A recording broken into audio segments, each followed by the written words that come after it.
In Luke chapter 18, verses 31 through 34, Jesus is telling his disciples, what's going to happen. And they don't understand. It says this, in part, all the things that have been written through the prophets about the Son of Man will be accomplished. You see, Jesus had told them a bunch of things that were going to go on. All this stuff had been prophesied, remember, in the Old Testament.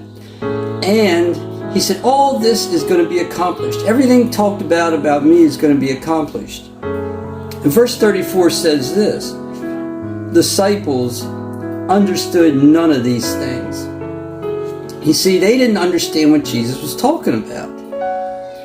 And as I look at that, and I think about my own life, I think about what goes on today, things haven't changed much.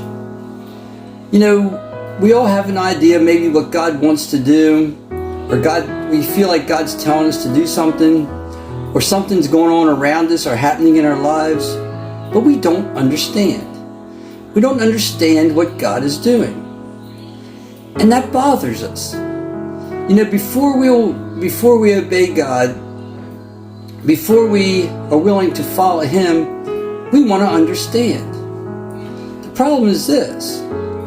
God's not obligated to tell us exactly what's going to happen, exactly why these things are going to happen.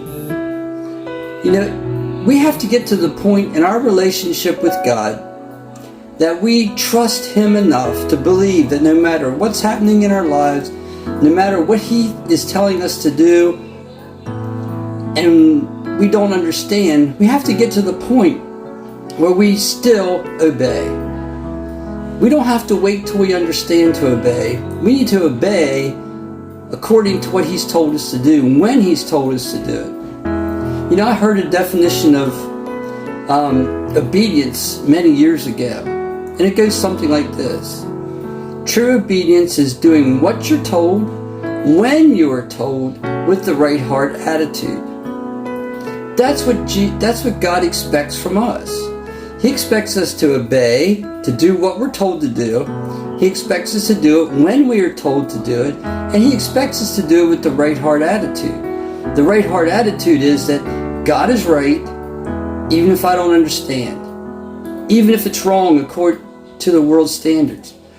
The right heart attitude is, I love God, I'm going to follow Him, I'm going to do what He says because He is God. And He is never wrong.